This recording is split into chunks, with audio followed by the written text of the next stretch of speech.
Do the kitzur.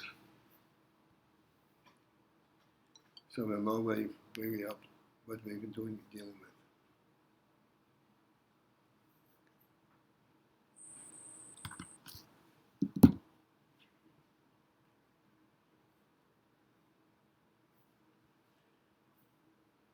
We were talking about what's that?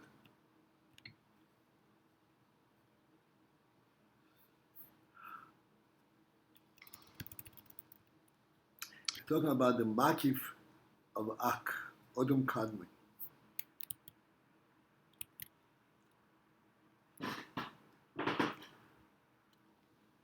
Now that has an actual effect on the pnimis on the neshama, the way the neshama is lamat.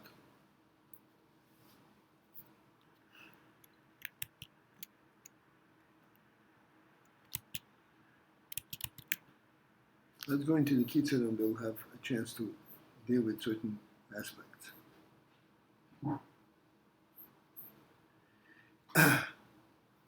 Gam mehaora the Adam Kadmon. This is the kitzur of what we learned.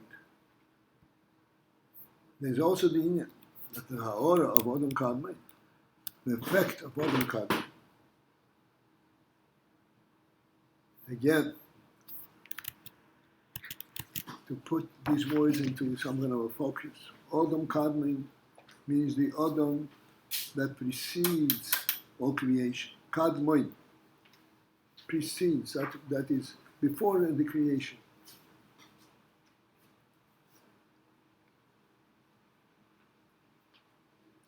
And from that this is clearly in the Ein Sof. In the Lakush itself, this is not a worldly state.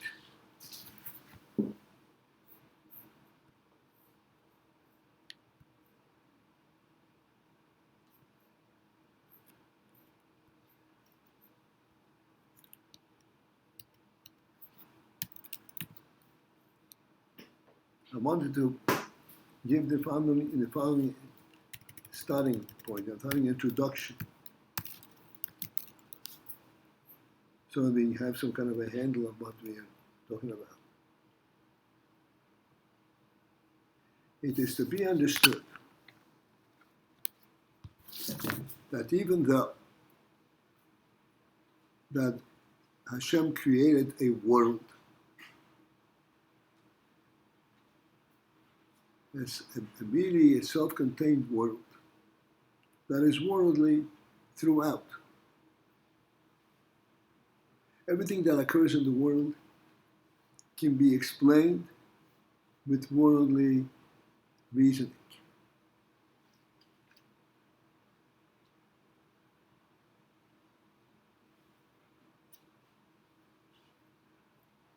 And I'll come back to this in a moment. I want to say what is the other aspect of it. Yet, world is not totally devoid of a divine effect, of a directly divine effect.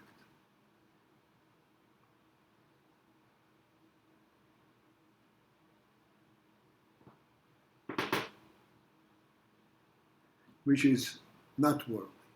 World means everything in the world has a precise presence, very clearly defined within certain confines, with certain limits.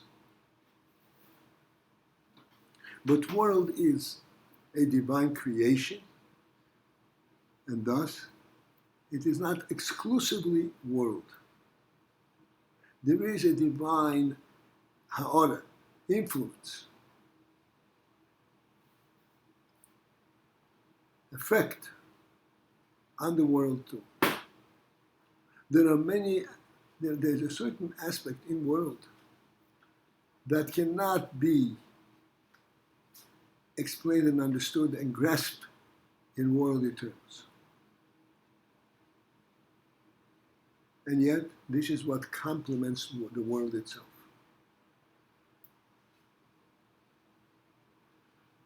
This is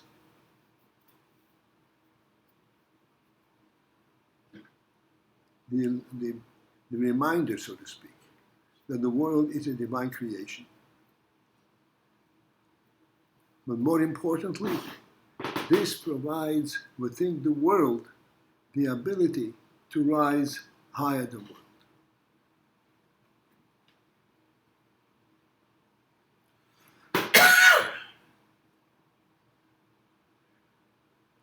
We have spoken about this, just a brief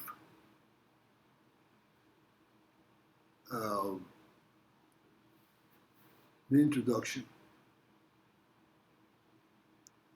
We mentioned many times that when we look up into the horizon of the world, it's all worldly. And yet,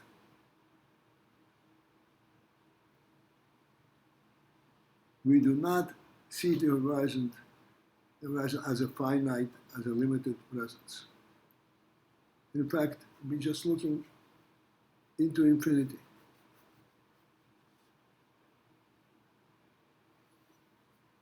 The world is really sustained, maintained by something which is not world, something infinity.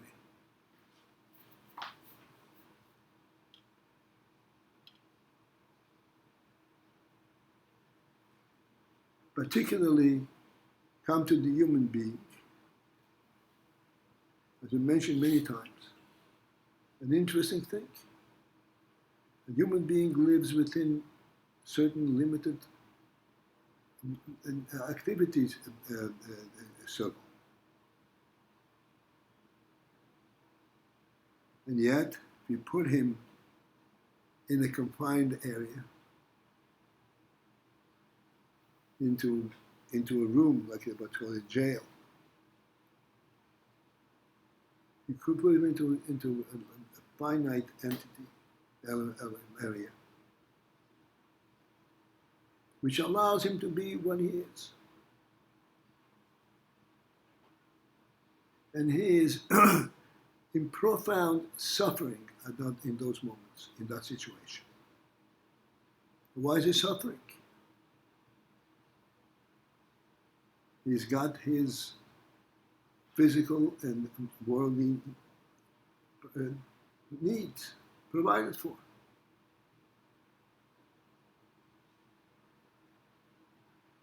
The answer is that world itself is really godly, but in a finite manner. And so the human being could not possibly survive in a confinement, a complete confinement, which you only have the limited as only world without an allusion to something beyond world.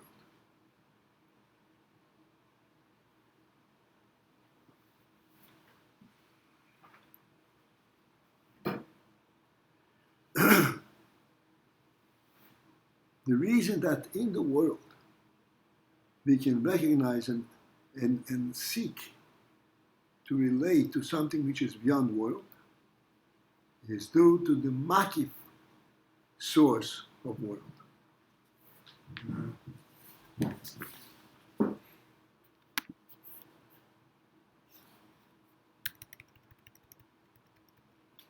The real source, the real enabler of world is the makif.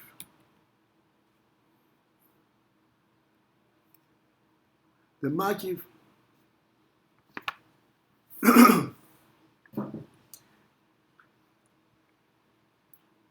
does not allow for defining the definitive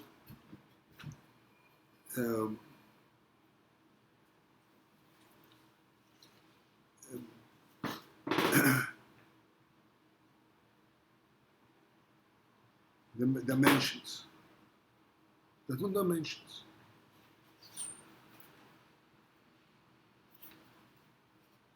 So you would think a human being who can function only in a limited fashion would seek to be within something which is dimensional.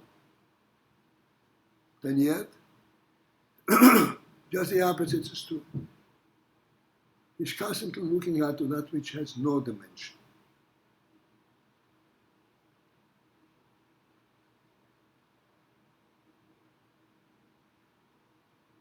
To the infinite, to undefined.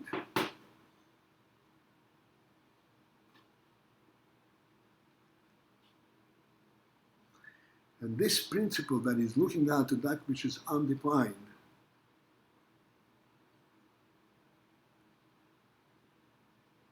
is not something which develops from his worldly experience. Like you would say, the worldly experience is so finite, it pushes you, let me look for something better. That's not what happens. The real reason he's looking for the infinite is because that is the source of the finite.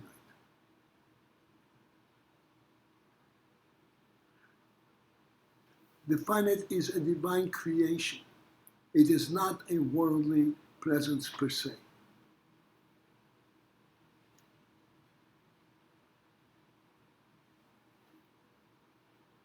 Like I mentioned, something within the world itself. It's very odd that you can take a little piece of material and there's no way that you can destroy it. If it's a piece of material, a finite entity, you should be able to destroy it. And there isn't, and it's not possible. Because its real life force, presence, is due to the infinite, not to the finite.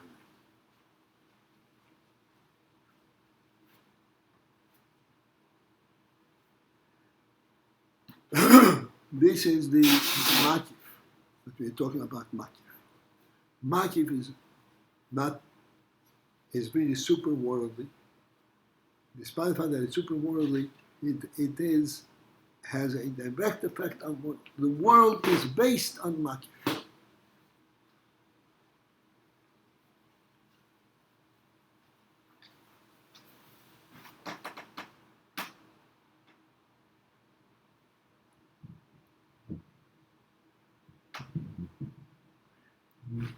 To illustrate this in the simplest, down-to-earth manner, a table needs a certain space, certain dimension. If we provide for the table just the dimension that the table requires to be, it would cease to be a table.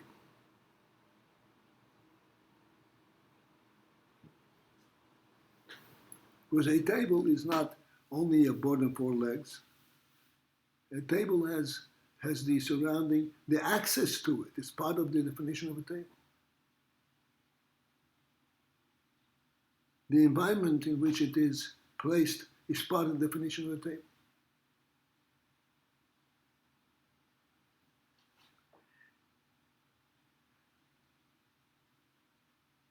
The same is true in the entire phenomenon of world. World is a definitive creation, but really it functions within an infinite environment.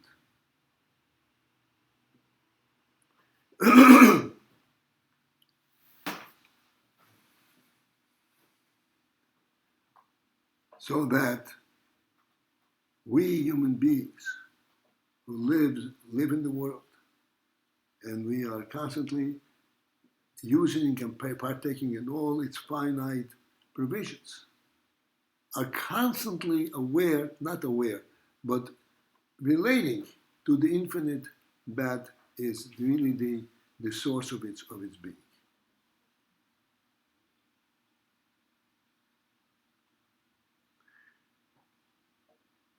we do not live on earth or in the world per se. We live in the world as it is encompassed in the space, in the infinite space that's around it. This is what makes the world livable for the human being.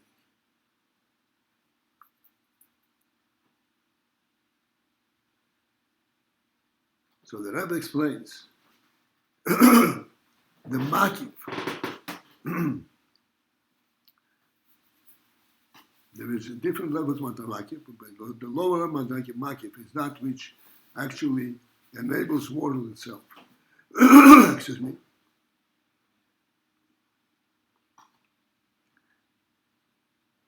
It enables the world, and particularly for the neshama, for the Jewish people. There is a definite influence of the makif on the neshama.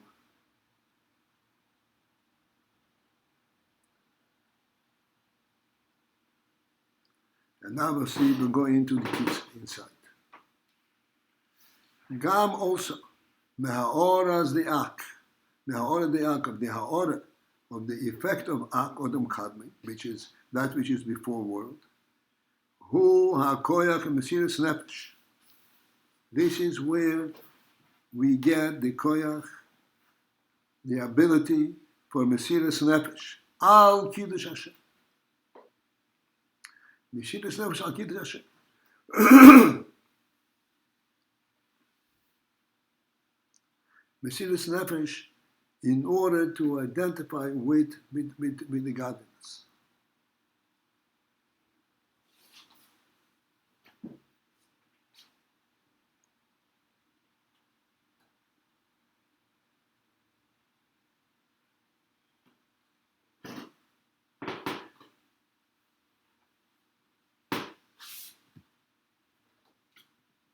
This Mesiras Nefesh al Kiddush Hashem is not to be misunderstood. And the reason there's a possibility of Mesiras Nefesh is that the life experience in the person is a finite experience.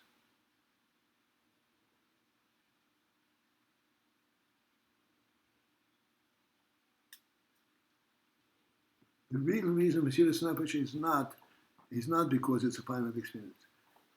It's on the contrary. Mesiras Nefesh is due to its recognition of how it is related and completely one with that which is infinite, on godliness.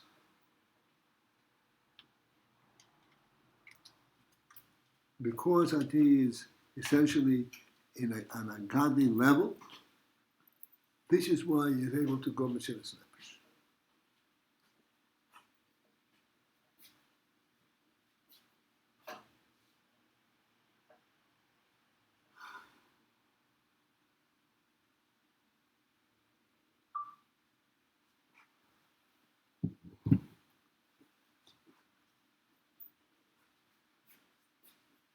And this godly level, godly effect on the neshama is the reflection of what's called Odom Kadmon, of that Odom that precedes the creation of the world. That is not worldly at all. That is in fact divine. And this divine truth is further reflected and affected, having effect on the world and on the shamas.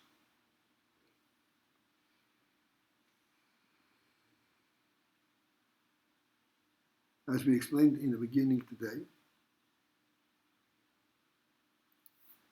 that the finite entity is completely dependent and completely one with the infinite that's around.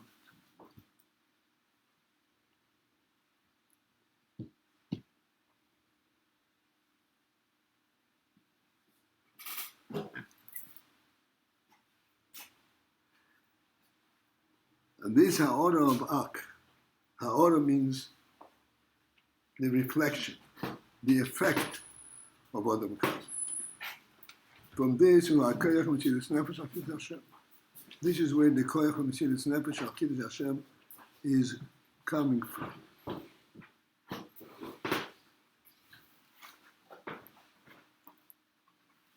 What is the koyach of Mesilas Nefesh al Kiddush Hashem consist in?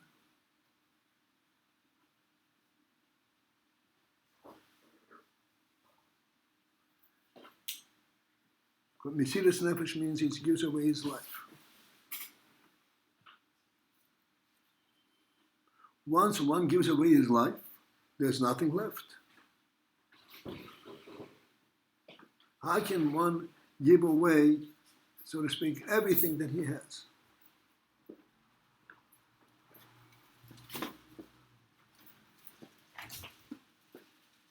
And the answer to that is, he doesn't give away everything. Mesilas Nefesh al Kiddush Hashem is when he is relating to that which is greater than world.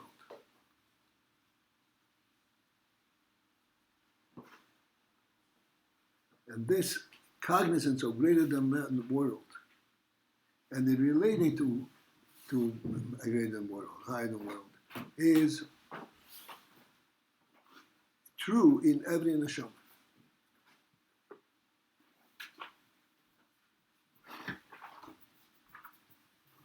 In other words, the neshama carries along with it its own source, where it originates from, which is infinite.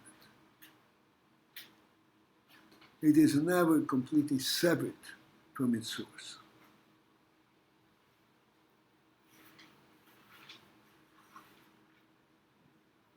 This is why they gave the Mesholim before in the world.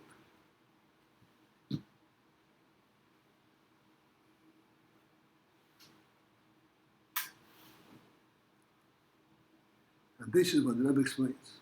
The ha'ora, from the ha'ora of Ak, the effect of Ak, Adam Kadmon, which is the makif, the closest to world, from this comes ha'koyach the Mesilas Nefesh al Kiddush Hashem. The ability to be Mesilas Nefesh al Kiddush Hashem. I want to explain briefly. Mesilas Nefesh al Kiddush Hashem. There are two types. Mesilas Nefesh means giving away your life. Giving away the life is a mind-boggling thing. It's no way to grasp it. How do you give away your life? So there are basically two situations in which a person is able to give away his life. Rahman al-Islam, there is where it's totally, he loses interest in life. He's completely devoid of the experience of life.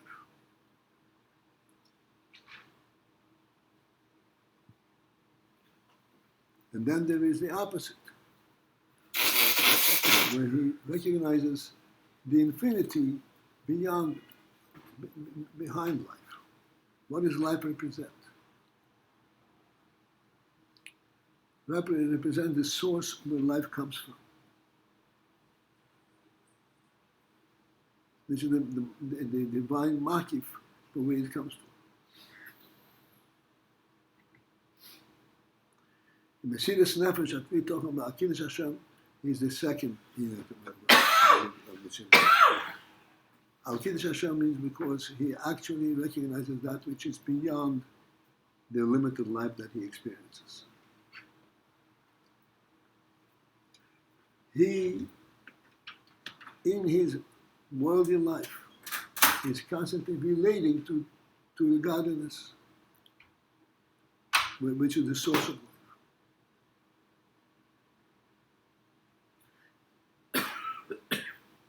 This is where the ability of Mesilas Nefesh comes from.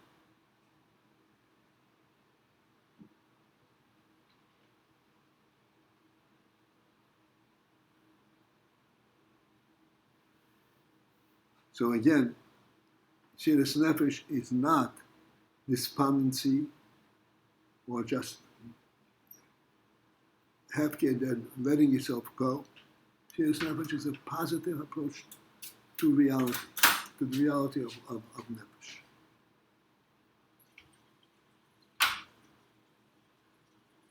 And that is included in the koyach of the neshama itself. The neshama is representative of the Ein Sof from which it comes. Neshama is not a finite entity.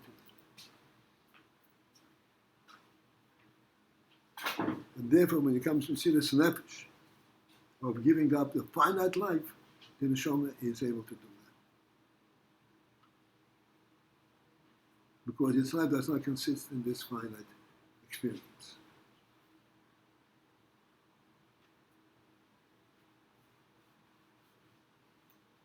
This infinity in the nefesh is due to the fact that it comes from Odom Kadmon, from the Makif, Odom Kadmon.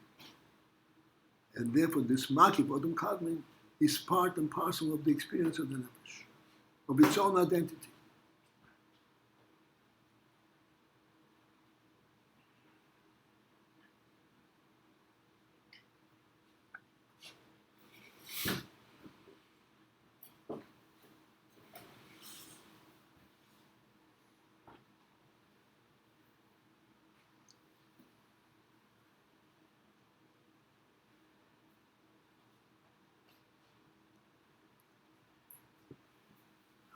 Okay, just a little taste of what we are dealing with.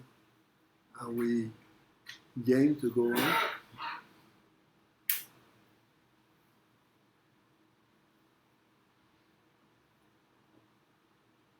Yeah? I didn't know them. There is a reception to what we're talking about. Yitzhak gave me a strong nod. Yeah.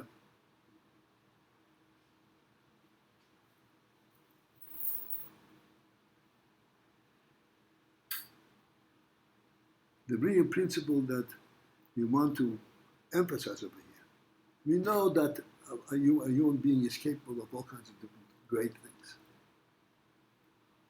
But this is usually interpreted as the human being being able to drop away, give away the finite experience of life.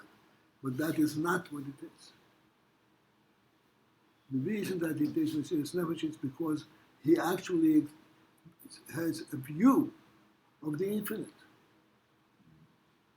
Odom Kadmon.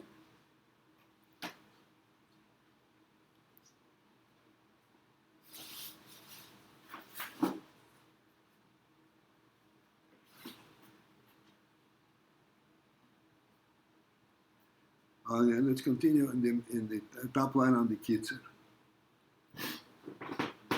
We will learn the first section, the top line. Then after the comma, gam bechinas ha'ava mesuteres. Then furthermore, this bechina, this aspect, it's called ava mesuteres. Ava mesuteres means an ava, an under surface ava. A constant nagging ava that is present under the surface, beneath the surface. A hidden ava.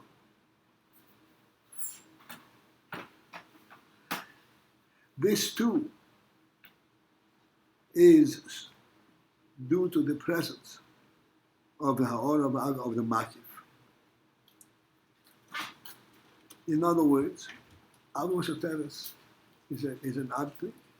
A person is involved is constantly involved in worldly activity. He's concerned about paying rent and providing for all his physical and worldly needs. Where does he come to think about Ava Mesuteres and Ava Torah Kos? and is constantly under the surface, a living thing, constantly alluding to it, arousing to it. That is because in the neshama there is the magid element itself. He is not limited to being worldly. He's actually super worldly at the same time.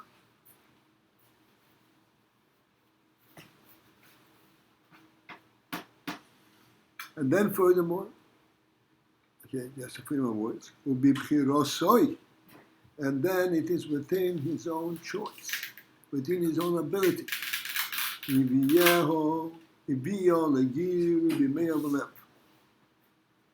He can bring this Ava Soteres to full expression, the moyach v'lev, in his brain and in his heart. A person is actually capable to reveal the Ava Soteres, which is a magid element in the neshama.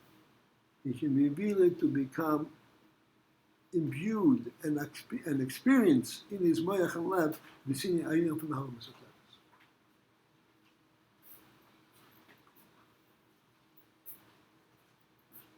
Because he actually possesses super worldly, superhuman capabilities.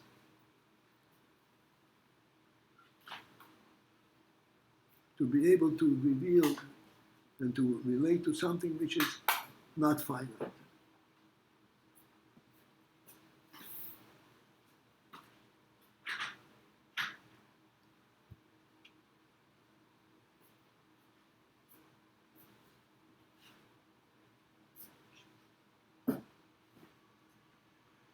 Can we go on a little bit on this? Yep. שזה עניין בחינס קלו. This union that he is able to bring the Ava Soteres, be it his own bechira, but it's intentional to reveal in heart and moyach and heart the union from Sinas Nefesh and Kitzur Hashem. This is the union from Kala. What's his Kala? Kala is Kalois HaNefesh. Kalois HaNefesh means what the Nefesh is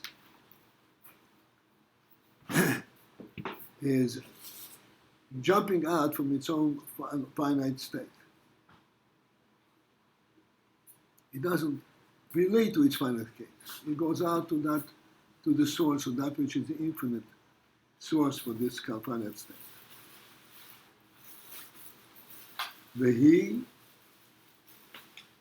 And this kalo, this kalo is a nefesh ability, is mipnimius ak. This actually comes from the pnimius of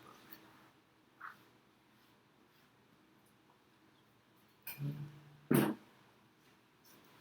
What is pnimius versus chitzonius?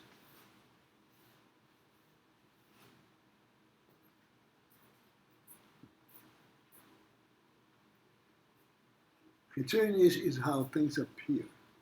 You can identify them by observation. Pnimius is the reality itself.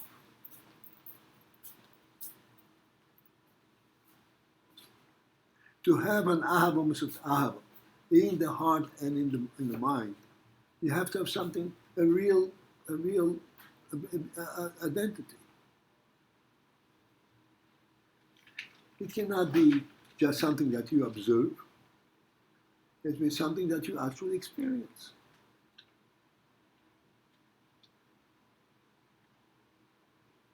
This is what's called pnimius.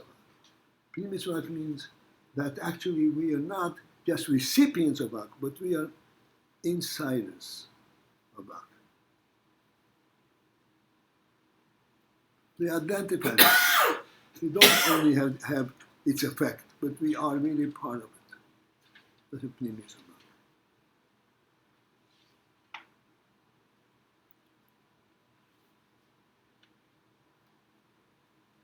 Because of the pnimius of Ak, one more word, to be Neshamas Yisrael Davke, and that is true only by Neshamas Yisrael. Because of pnimius Ak that is increased from Neshamas Yisrael, they are capable of bringing this Ava Soteres to full cognizance in moyach belev.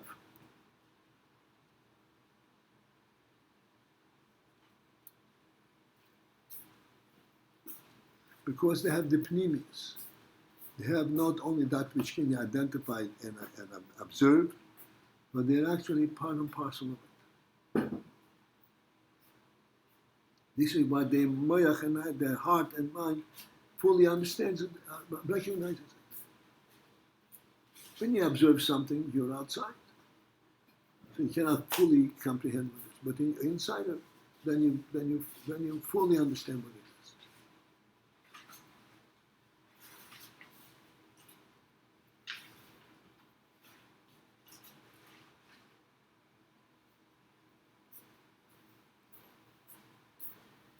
All right, before we get the eye of the Gaboim here.